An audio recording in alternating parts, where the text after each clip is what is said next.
नमस्कार विद्यार्थी मित्रांनो, मी विपुल वाघमोडे तुमच्या सगळ्यांचं स्वागत करतोय ज्ञानदीप अकॅडमीच्या आपल्या यूट्यूब प्लॅटफॉर्मवर। मित्रांनो, आजचा विषय खूप महत्त्वाचा आहे आणि खरं तर याच्यावर डिस्कशन झालंच पाहिजे। राज्यसेवा 2025 पासून नवीन पॅटर्न आहे, म्हणजे खऱ्या अर्थानं डिस्क्रिप्टिव्ह पॅटर्न आहे। यूपीएससीच्या धर्तीवरच राज्यसेवा सुद्धा आता या अनुषंगाने विचार करते। यूपीएससीची सुद्धा प्रिलिम झालेली आहे आणि बरेच विद्यार्थी मराठी माध्यमातून यूपीएससी देण्याचा प्रयत्न सुद्धा आता करणार आहेत। सगळ्याच अनुषंगाने जर विचार केला तर कोणता ऑप्शनल निवडावा याच्यावर विद्यार्थ्यांची एक चर्चा असते किंवा बरेच विद्यार्थी याच्यामध्ये कन्फ्यूज पण असतात। एक साधारणतः या लेवलला कन्फ्युजन पोहोचलेलं असतं की दोन विषय, या दोन विषयांमध्ये तुम्ही कन्फ्यूज व्हायला लागता। म्हणजे सुरुवातीच्या कालखंडात असं असतं की एक 3-4 विषय आपल्या समोर असतात की मी यापैकी एखादा ऑप्शनल निवडला पाहिजे आणि नंतर हे कन्फ्युजन कमी कमी होत जातं, परंतु प्रत्येक विद्यार्थ्याच्या केसमध्ये ही एक समान गोष्ट असते आणि ती म्हणजे कोणती, तर 2 विषयामध्ये तो विद्यार्थी हमखास कन्फ्यूज असतो। आणि मग त्यावेळेस तो विद्यार्थ्याने काय विचार केला पाहिजे याच्यावर पण आपण चर्चा करणार आहेत। आणि खऱ्या अर्थानं हिस्ट्री ऑप्शनल आपण का घेतला पाहिजे याच्यावर पण मी तुम्हाला चर्चा करणार आहे आणि सांगणार आहे की हिस्ट्री ऑप्शनल जो आहे हा किती पद्धतीने आपल्याला फायदेशीर असू शकतो, लक्षात घ्या। त्यामुळे आजच्या या सेशनला सुरू करत असतानाच खरं तर ऑप्शनल निवडताना आपण कोणकोणत्या गोष्टी साधारणतः लक्षात घेतल्या पाहिजे याच्यावर मी चर्चा करेल, जेणेकरून जे न्यू लर्नर्स आहेत किंवा जे नवीन आत्ता स्टुडंट राज्यसेवेची तयारी करण्यासाठी येणार आहेत आणि अजून त्यांनी ऑप्शनलचा तेवढा परिपक्व विचार केलेला नाही आहे, पण आता ऑप्शनल आम्हाला चूज करायचं आहे, अशा विद्यार्थ्यांसाठी खरं तर हे सेशन खूप महत्त्वाचं असणार आहे। सोबतच जे विद्यार्थी MCQ पॅटर्नची तयारी करत होते, बहुधा त्यांनी मेन्सही दिलेली असाव्यात खूप साऱ्या, परंतु आता खूप साऱ्या अपयशानंतर पुन्हा एकदा एक शेवटची संधी म्हणून पण डिस्क्रिप्टिव्ह पॅटर्नला आपण आता खेळायचं आहे, अशी जे विद्यार्थी आहेत हे विद्यार्थी सुद्धा हिस्ट्री ऑप्शनलचा ज्यावेळेस विचार करत असतील त्यावेळेस हमखासच खऱ्या अर्थानं या सगळ्या संभ्रमावस्थेमध्ये ते असणार आहेत आणि म्हणून आजचं हे सेशन तुमच्या सगळ्यांसाठीच अतिशय उपयुक्त असणार आहे। तसे विद्यार्थ्यांचे भरपूर सारे फोन कॉल्स मला त्या संदर्भात येत होते आणि म्हणून खरं तर हे लेक्चर या सगळ्या नियोजनातून मी तुमच्यासमोर घेऊन आलेलो आहे। ओके, बघा, सगळ्यात पहिला आणि सगळ्यात प्रथम मुद्दा हाच आहे की हिस्ट्री ऑप्शनलकडे का यावं, पण त्याच्या अगोदरचा मुद्दा हाच आहे की ऑप्शनल निवडावा कसा। लक्षात घ्या, मी बरेच विद्यार्थी पाहतो, बऱ्याच विद्यार्थ्यांना ज्यावेळेस विचारलं गेलं किंवा ज्या विद्यार्थ्यांनी मला फोन कॉल केले त्या विद्यार्थ्यांनी मला सांगितलं की सर मी अमुक ऑप्शनल निवडतोय, आणि म्हणजे खूप सारे ऑप्शनल, वेगवेगळे ऑप्शनल्स आहेत, प्रचलित ऑप्शनल निवडला जातो। त्याच्या पाठीमागे विद्यार्थ्याला ज्यावेळेस मी प्रश्न विचारतो की तू हा ऑप्शनलच का निवडलास, त्याच्या पाठीमागे काही प्रमुख कारणं आहेत का, तर साधारण विद्यार्थ्यांची उत्तरं असतात की सर हा ऑप्शनल निवडला कारण हा मला आवडतो, हा ऑप्शनल मला आवडीचा आहे किंवा हा विषय माझ्या आवडीचा आहे। आता आवडीचा विषय केव्हा असतो, ज्यावेळेस तुम्हाला त्या विषयासंदर्भात अधिक नॉलेज असतं, म्हणजे तुम्हाला त्या विषयासंदर्भात बऱ्यापैकी चांगलं नॉलेज असतं आणि त्यानंतर तुम्हाला तो विषय आवडायला लागतो। खरं तर हे कन्फ्युजन सगळ्यांनी दूर करा। मला विषय आवडतो म्हणजे नेमकं काय?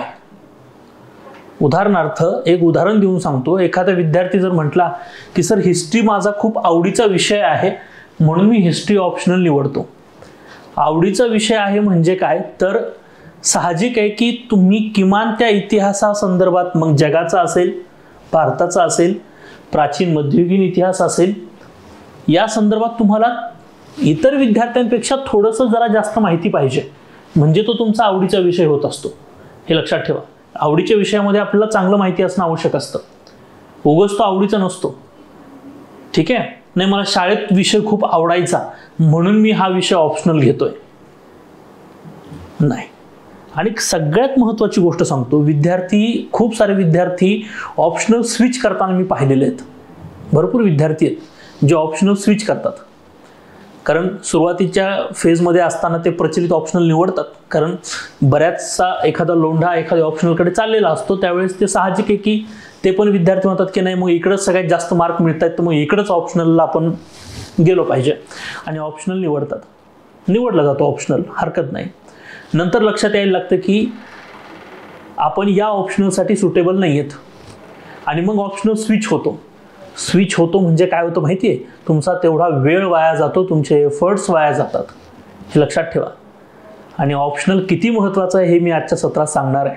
त्यामुळे आजचं सत्र हे एकपणे मी म्हणेल की साधारणपणे सगळ्याच ऑप्शनलच्या अनुषंगाने चर्चेचं सत्र असणार आहे. त्यामुळे ते नक्की अटेंड करा आणि खूप क्लिअर सांगणार आहे. सांगताना कसलंही फिल्टर ठेवणार नाही आहे. त्यामुळे कदाचित गोष्टी तुम्हाला थोड्याशा लागू शकतात, झोंबू शकतात, हरकत नाही आहे. मला असं वाटतं की ते क्लिअर असणं गरजेचं आहे. आणि एवढ्या क्लिअरिटीनं ऑप्शनल ज्यावेळेस आपण निवडतो त्यावेळेस तो ऑप्शनल आपल्याला डेफिनेटली अभ्यासामध्ये मदत करतो किंवा त्या ऑप्शनलला आपल्याला अभ्यास करायला पण इंटरेस्ट येतो आणि आपोआपच हा ऑप्शनल आपल्याला चांगला मार्क पण मिळवून देऊ शकतो. आता एक महत्त्वाचा मुद्दा, ऑप्शनल निवडताना 3 ते 4 महत्त्वाच्या गोष्टी आपण पाहणं अपेक्षित असतं. सगळ्यात पहिली महत्त्वाची गोष्ट, ऑप्शनल निवडत असताना तुमचं ग्रॅज्युएशन लक्षात घ्या की तुम्ही कोणते ग्रॅज्युएट आहात. सगळ्यात पहिला मुद्दा. For example, I am engineer, मी इंजिनियर आहे. हो, आता जर मी इंजिनियर आहे तर मग आता तुम्ही म्हणाल की सर तुम्ही इंजिनियर आहेत तर मग तुम्ही इंजिनिअरिंगचा सब्जेक्ट निवडा. पण मी विचार काय करेन की मी इंजिनिअरिंग केलंय, आता इंजिनिअरिंगचा सब्जेक्ट निवडला तर मग GSचे हे सगळे विषय आणि परत एक वेगळा विषय निवडायचा इंजिनिअरिंगचा, म्हणजे त्याचा वेगळा उपात्याप करत बसायचा. हे मला वेळेच्या दृष्टिकोनातून परवडणार आहे का? कधीच नाही आहे. पहिला मुद्दा क्लिअर करा. त्यामुळे तसा ऑप्शन निवडू नका. दुसरा महत्त्वाचा मुद्दा येतो तो म्हणजे मला हा विषय आवडतोय म्हणून मी ऑप्शनल निवडतोय. नाही, आवडतोय म्हणून ऑप्शनल निवडू नका. अगोदर ऑप्शनलचा सिलेबस नीट बघा. तुम्हाला त्या सिलेबसमध्ये खरंच काय काय माहिती आहे हे आधी व्यवस्थित प्रकारे चेक करा. ओके, येतं लक्षात? आणि त्याच्यानंतर मग तुम्ही खऱ्या अर्थानं ऑप्शनलकडे जाऊ शकता. लक्षात घ्या. दुसरी महत्त्वाची गोष्ट, माझा मित्र तो विषय ऑप्शनल घेतोय किंवा माझी मैत्रीण ऑप्शनल ह्या विषयाला ऑप्शनल आहे म्हणून मी पण हाच विषय ऑप्शनलचा घेतो किंवा घेते. सगळ्यात मोठी चूक करताय. तुम्ही स्वतःचा विचार करा. त्यानंतरचा सगळ्यात अजून एक महत्त्वाचा फॅक्टर ऑप्शनल निवडत असताना, हा ऑप्शनल आपल्याला, तुम्ही जो कोणता ऑप्शनल निवडत असाल ते स्वातंत्र्य तुमचं तुम्हाला आहे, परंतु तुम्ही ऑप्शनल निवडत असताना तो ऑप्शनल तुम्हाला GS मध्ये किती मार्कांचं वेटेज देऊ शकतो किंवा किती बेनिफिट तो तुम्हाला देणार आहे हे लक्षात घ्या. जर तो ऑप्शनल माझ्या धाटणीतला मला आवडणारा असेल, मला त्यात इंटरेस्ट येत असेल आणि त्याचं युटिलायझेशन GS मध्ये पण चांगलं असेल तर असा ऑप्शनल आपण निवडणं गरजेचं आहे. ओके मित्रांनो, गेल्या 8 वर्षांपासून मी हिस्ट्री ऑप्शनल हा विषय शिकवतोय आणि हा विषय शिकवत असताना मला आलेले खूप सारे अनुभव मी विद्यार्थ्यांना सांगत असतो. आणि यातलाच एक सगळ्यात महत्त्वाचा अनुभव म्हणजे काय तर हिस्ट्री ऑप्शनलचा विद्यार्थी हा खऱ्या अर्थानं मी म्हणेल की GS मध्ये खूप चांगल्या पद्धतीने लिखाण करू शकतो, कारण त्याला लिहिण्याचं ते कौशल्य, डिसिप्लिन रायटिंग आपण त्याला म्हणतो, ते हिस्ट्री ऑप्शनलमुळेच आलेलं असतं. हे लक्षात ठेवा. मी ते सांगेल हळूहळू पुढे तुम्हाला सगळ्यांना. ओके, सो हिस्ट्री ऑप्शनल आता आपण कसा निवडला पाहिजे. बरेचसे विद्यार्थी कन्फ्यूज असतील हिस्ट्री ऑप्शनल आणि अजून एखाद्या ऑप्शनलमध्ये की सर मी हिस्ट्री निवडू की जिओग्राफी निवडू की PSIR निवडू की सोशियोलॉजी निवडू की वगैरे वगैरे, अजून खूप सारे कन्फ्युजन असतील. परंतु हिस्ट्री ऑप्शनल तुम्ही का घ्यावा या संदर्भात जर बोलायचं असेल तर सगळ्यात पहिला आणि सगळ्यात महत्त्वाचा मुद्दा म्हणजे हिस्ट्री ऑप्शनल तुम्हाला काही महत्त्वाचे फायदे देऊन जातो. तसा प्रत्येक ऑप्शनल तुम्हाला काही ना काही बेनिफिट देऊन जातोच, परंतु हिस्ट्री ऑप्शनल जर तुम्ही निवडत असाल तर मी तुम्हाला एक गोष्ट हमखासपणे सांगेल की हा विषय तुम्हाला नवीन नसणार आहे. कारण तुम्ही प्रत्येक जण आपण 10वी पर्यंत, कारण 11वी नंतर फील्ड चेंज होतात, परंतु 10वी पर्यंत आपण हिस्ट्रीचा अभ्यास केलेला असतो, आपल्याला माहिती असतं आणि सर्रासपणे हिस्ट्री आपण ऐकतही असतो. मग छत्रपती शिवाजी महाराजांचा इतिहास असेल, छत्रपती संभाजी महाराजांचा इतिहास असेल, भगतसिंगांचा इतिहास असेल, चंद्रशेखर आझादांचा इतिहास असेल, महात्मा गांधीजींचा असेल, पंडित नेहरूंचा असेल, अगदी जगाच्या इतिहासात जर बघाल तर कार्ल मार्क्स हे पण नाव तुम्ही ऐकलेलं असेलच, बरोबर. सोबतच मग अमेरिकेची क्रांती तुम्ही कधी ना कधी तर तुम्ही ऐकलेली असेल किंवा थोडंफार तुम्हाला त्या संदर्भात आठवत असणार आहे. फ्रेंच राज्यक्रांती ही पण तुम्हाला आठवत असेल. हळूच कुठे ना कुठेतरी शाळेमध्ये हे शब्द आपल्या कानावर पडलेले असतात. आणि म्हणून मी म्हटलं की हा जो विषय आहे हिस्ट्री, हा विषय तुम्हाला शालेय जीवनापासून तुमच्या कानावर पडलेला विषय आहे, तो पण नवीन नाही आहे तुमच्यासाठी, हे लक्षात ठेवा. त्यामुळे हे लक्षात घ्या की खूप जास्त मी म्हणेल की जवळचा विषय जर आहे तर तो हिस्ट्री ऑप्शनल आहे. दुसरी महत्त्वाची गोष्ट, जर तुम्ही रिजनल लँग्वेजमध्ये तयारी करताय, म्हणजे मराठी भाषेत तुम्ही लिहिताय की नाही, जर तुम्ही मराठी भाषेमध्ये लिहिताय तर मी तुम्हाला गॅरंटेड सांगतो की तुम्हाला ह्युमॅनिटिकल सब्जेक्ट्स म्हणजे हिस्ट्री ऑप्शनल सारखा, इतिहास ऑप्शनल सारखा विषय लिहिण्याचं भरपूर मोठं स्वातंत्र्य तुम्हाला देतो, हे लक्षात ठेवा सगळ्यांनी. ओके, हे खूप क्लिअर बोलतोय. ओके, त्यामुळे हा विषय तुम्हाला एकतर खूप सुरुवातीपासून माहिती असलेला विषय आहे, त्यामुळे ह्या विषयाला खूप जास्त घाबरायची गरज नाहीये, तुम्ही खूप इझिली कम्फर्टेबल होऊ शकता या विषयामध्ये. ठीक आहे, त्यामुळे आपण हा विषय निवडू शकतो. दुसरं एक महत्त्वाचं कारण, दुसरा एक महत्त्वाचा फायदा हा विषय निवडण्याचा, आणि खरं तर मी म्हणेल की कारण की जनरल स्टडीजमध्ये ह्या विषयाची युटिलिटी, जीएस मध्ये खरं तर मी म्हणेल की युटिलिटी सांगण्यापेक्षा मी तुम्हाला हे नक्की सांगेल की जीएस मध्येच तुमची वैकल्पिकची तयारी होते. म्हणजे जर तुम्ही जीएसची तयारी करताय, आता जीएसची तयारी सगळ्यांनाच करावं लागते बघा. मेन्सला जीएस 1, 2, 3, 4 आणि जीएस 1 मध्ये इतिहासाची तुम्ही तयारी करताय. पूर्व परीक्षेला सुद्धा तुम्ही इतिहास वाचताय, सगळ्यांनाच वाचायचा आहे. जर तुम्ही पूर्व परीक्षेला इतिहास अभ्यासताय, मुख्य परीक्षेला इतिहास अभ्यासताय, तर मी तुम्हाला डेफिनेटली सांगतो की तुमची ऑप्शनल हिस्ट्री ऑप्शनलची तयारी 60% झालेली आहे. हिस्ट्री ऑप्शनल हा असा ऑप्शनल विषय आहे जो विषय जीएस मध्ये तयारी करूनच तुम्हाला इकडे ऑप्शनल 60% जमतंय तुमचं. उरलं 40% ऑप्शनल तुम्हाला फक्त एक्स्ट्रा बघायचं असतं आणि ऑप्शनल क्रॅक करायचं. विचार करा, जीएस 1000 मार्काचं आहे आणि ऑप्शनल 500 मार्कचा आहे, म्हणजे जीएसच्या निम्म वेटेज एक विषय घेऊन चालतो, आणि म्हणून ते खूप महत्त्वाचं आहे. आणि म्हणून अशा वेळेस मी असाच विषय निवडला पाहिजे जो विषय मला जीएसची तयारी करत असतानाच तयारी करून मिळेल त्या विषयाची, आणि तो म्हणजे हिस्ट्री आहे. उदाहरणार्थ सांगू बघा, पूर्व परीक्षेला तुम्ही इतिहास वाचताय, पूर्व परीक्षेला आधुनिक भारताचा इतिहास, बरोबर, आणि त्याच्यामध्ये महाराष्ट्राचा संदर्भ वाचताय, राईट. प्राचीन आणि मध्ययुगीन भारताचा इतिहासही तुम्ही अभ्यासताय. यावर्षी नुकतंच UPSCचा पेपर झाला, तुम्ही त्यात अभ्यासलं की 6 प्रश्न प्राचीनवर होते आणि जवळपास 6 ते 7 प्रश्न तुम्हाला परत मॉडर्नवर विचारले गेले. म्हणजे मॉडर्न इंडियन हिस्ट्री आणि प्राचीन आणि मध्ययुगीन भारताचा इतिहास तुम्ही पूर्व परीक्षेला अभ्यासताय, बरोबर. दुसरा महत्त्वाचा मुद्दा, मुख्य परीक्षेला गेल्यानंतर तुम्ही जगाचा इतिहास अभ्यासता आणि कला व संस्कृतीचा अभ्यास करता. म्हणजे प्राचीन भारताचा इतिहास, मध्ययुगीन भारताचा इतिहास ऑप्शनल मध्ये पेपर नंबर 1, आणि आधुनिक भारताचा इतिहास आणि जगाचा इतिहास जो तुम्ही ऑलरेडी मेन्सला अभ्यासलाय तो झाला ऑप्शनलचा पेपर क्रमांक 2. फक्त थोडंसं डेप्थ मध्ये गेलं की तुमची 100% तयारी होते. म्हणजे जीएसला जे पॉईंट तुम्ही अभ्यासलेत ना मित्रांनो, तेच पॉईंट थोडंसं डीप मध्ये जायचंय, अभ्यासायचेत, आणि झाली ऑप्शनलची तयारी, बस. लक्षात. अजून एक महत्त्वाचा मुद्दा, याचं आन्सर रायटिंग खूप सोपं आहे, किंवा हा विषय उत्तर लिखाणाचं भरपूर मोठं स्वातंत्र्य देऊन जातो. आता तुम्ही म्हणा सर स्वातंत्र्य देऊन जातो म्हणजे काय, तर सगळ्यात महत्त्वाचा मुद्दा हा, हिस्ट्रीला डिसिप्लिन रायटिंग करावी लागते का? डेफिनेटली करावी लागते. हिस्ट्रीला डिसिप्लिन रायटिंग करायची असते. त्याचं कारण आहे, सांगतो बघा. इतिहास म्हणजे काय रे? इतिहास म्हणजे घटनांचा समुच्चय. खूप साऱ्या घटना एकत्र येतात, बरोबर ना, खूप साऱ्या घटना आपल्याला एकत्र पाहाव्या लागतात. इतिहास म्हणजे असं आहे की समजा एखादी घटना घडली आणि त्या घटनेचा काही परिणाम आहे आणि त्यामुळे परत दुसरी घटना घडते, त्या दुसऱ्या घटनेचा एक परिणाम आहे म्हणून परत तिसरी घटना घडते. अशा घटनाक्रमांना आपण इतिहासामध्ये आणतो आणि हाच तर खऱ्या अर्थाने इतिहास आहे. म्हणजे तुम्ही जर व्यवस्थित प्रकारे ऑब्झर्व केलं तर तुमच्या लक्षात येईल की इतिहासामध्ये तुम्हाला सगळ्या घटना विचारलेल्या आहेत. खरं तर त्या घटना खूप क्रिस्टल क्लिअर पाहिजेत. दुसरी गोष्ट, त्या घटनेचं चांगलं ॲनालिसिस पाहिजे, आणि हे जर व्यवस्थित असेल तर खऱ्या अर्थाने तुम्ही उत्तर इझिली लिहू शकता. आणि जर समजा उदाहरणार्थ एक प्रश्न विचारला होता, एक उदाहरण देऊन सांगतो की किती सोपा आणि किती ट्रिकी क्वेश्चन आहे बघा. मी त्याला सोपाही म्हणतो आणि ट्रिकी म्हणतो. प्रश्न असा होता, ऑप्शनलचाच क्वेश्चन आहे, लक्षात घ्या, खूप लक्ष देऊन ऐका. ऑप्शनलचा क्वेश्चन आहे. क्वेश्चन असा होता की असहकार आंदोलनामध्ये फक्त हिंसा घडली म्हणून गांधीजींनी ते आंदोलन बंद केलं.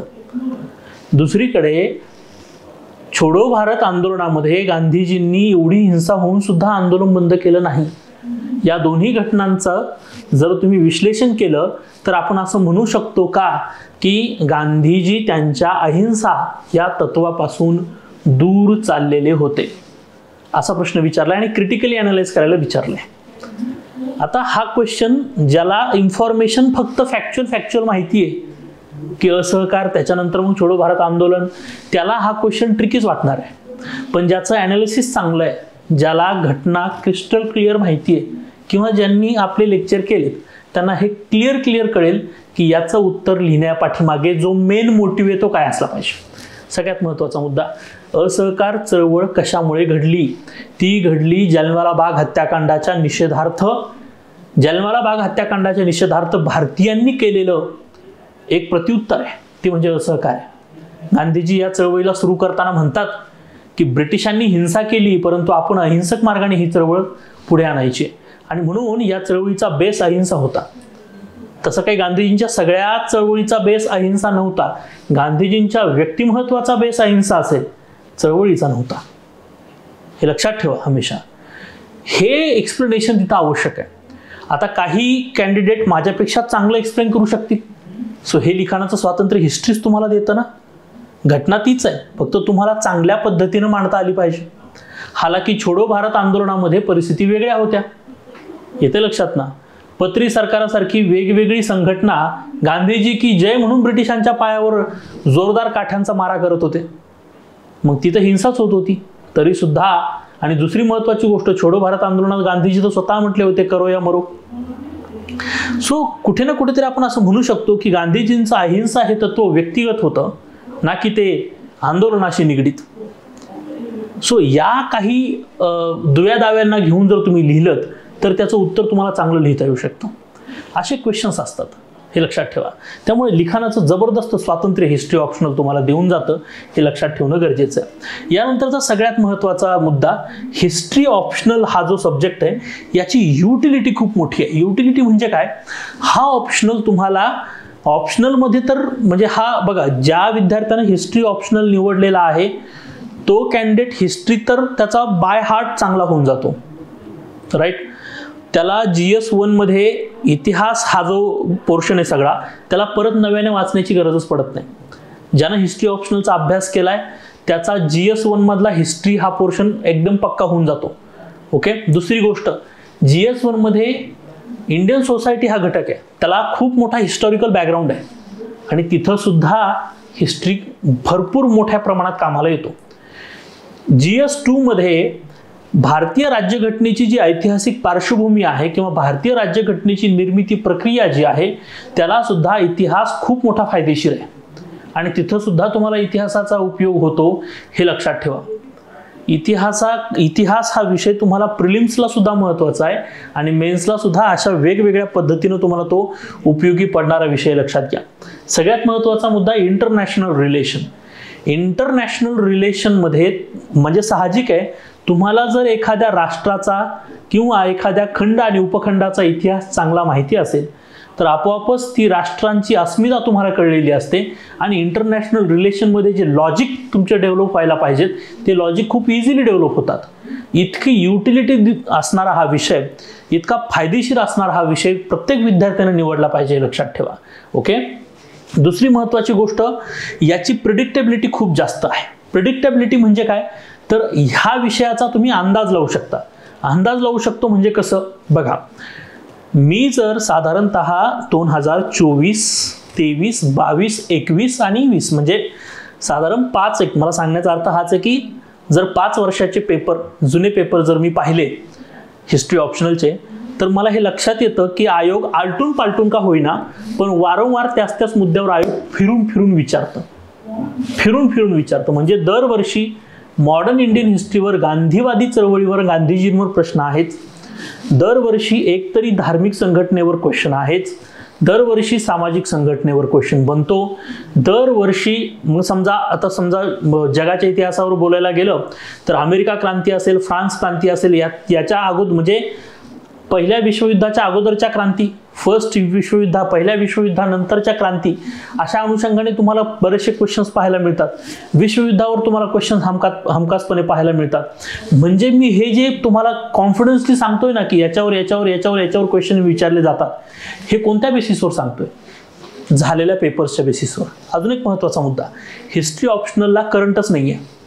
हिस्ट्री, मला सांगा, इतिहास काय करंटवर आधारलेला आहे का? इतिहासात त्या घटना घडून गेलेल्या आहेत. आता परत करंट वाचत बसायची गरज नाही. त्या फक्त घटना व्यवस्थित समजून घ्या, चांगल्या पद्धतीनं त्याच्यामध्ये वाचन करा, त्याच्या नोट्स प्रिपेअर करा आणि उत्तर लिखाणाची जास्तीत जास्त तयारी करा, बस. इतर ऑप्शनलमध्ये काय होतं हे लक्षात ठेवा. जसं की मी इथं पुढचा मुद्दा तोच बोलणार आहे की चालू घडामोडीचा याच्यामध्ये लवलेश सापडत नाही.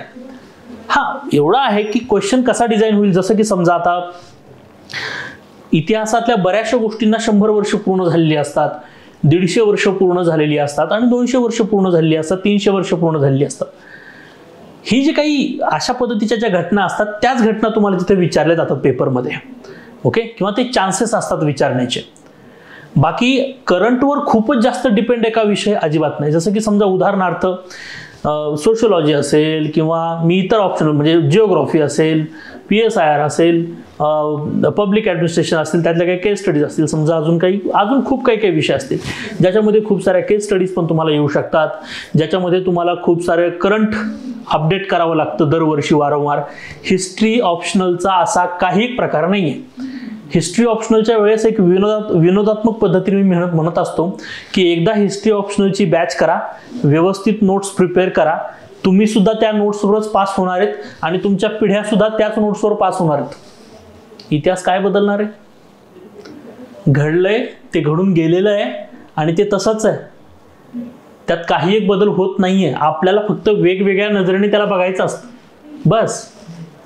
इतर ऑप्शनलचा विद्यार्थी ज्यावेळेस स्वतःच्या नोट्स करंट अपडेट करत असतो त्यावेळेस हिस्ट्री ऑप्शनलवाला वारंवार रिव्हिजन करून उत्तर लिखाणं तयारी करून बसलेला असतो. त्याच्यामुळे त्याचा ऑप्शनल लवकर उरकतो आणि तो GSच्या तयारीला लागलेला असतो किंवा GSची रिव्हिजन करत बसतो.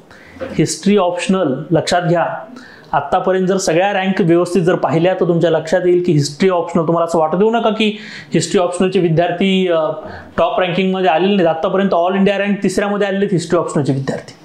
तसं टॉप 10मध्ये तर हिस्ट्री ऑप्शनलवाला विद्यार्थी असतोच, डोंट वरी. पण रिजनल लँग्वेजमध्ये सुद्धा हिस्ट्री ऑप्शनलला चांगले मार्क येतात, हे लक्षात ठेवा. ओके, आता एक साधारण ढोबळ माने सांगतो. एखाद्या वेळेस काय होतं, विद्यार्थी एखाद्या विषयाकडे विद्यार्थ्यांचा ओढा जास्त असतो. ओके, एकंदरीत सगळ्या मॉबपैकी 50% मॉब एखाद्या विषयाकडे जातो. साहजिक आहे, तुम्हाला रिझल्ट प्रदर्शित झाल्यानंतर त्यातूनच विद्यार्थी जास्त झाली पाहायला मिळतील. ऑब्व्हियसली लोकसंख्या तिकडेच जास्त आहे, तर रिझल्टमध्ये तुम्हाला तिकडेच जास्त वाटणार आहेत.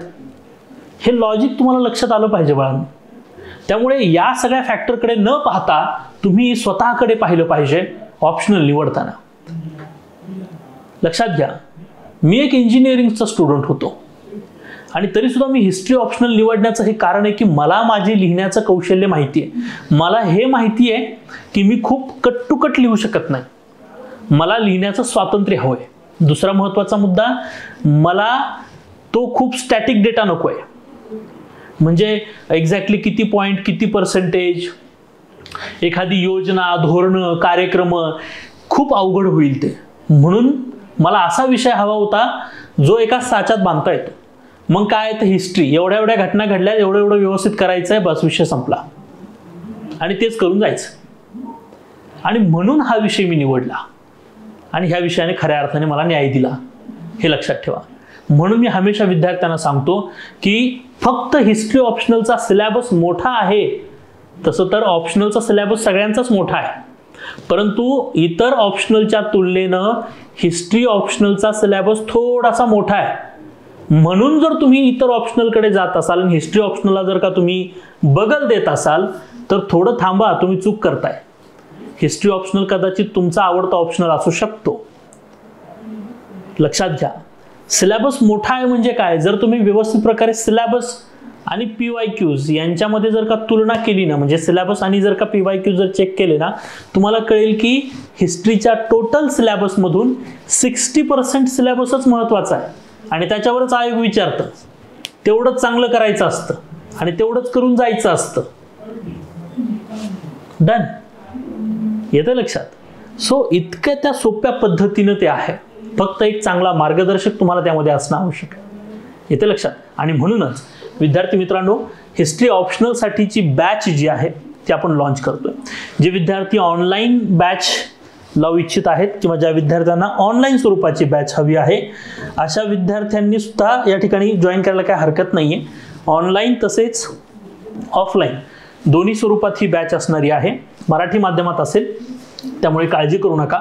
आणि मला वाटतं की जे विद्यार्थी आतापर्यंत राज्यसेवेची तयारी करत होते, बरोबर, परंतु दुर्दैवानं त्यांचे रिझल्ट बनलेच नाहीत आणि आता पॅटर्न चेंज झालाय आणि कोणतं ऑप्शनल घेऊ असे म्हणणारे जे विद्यार्थी आहेत, मी त्यांना गॅरंटेड सांगेल की हिस्ट्री ऑप्शनल घ्या.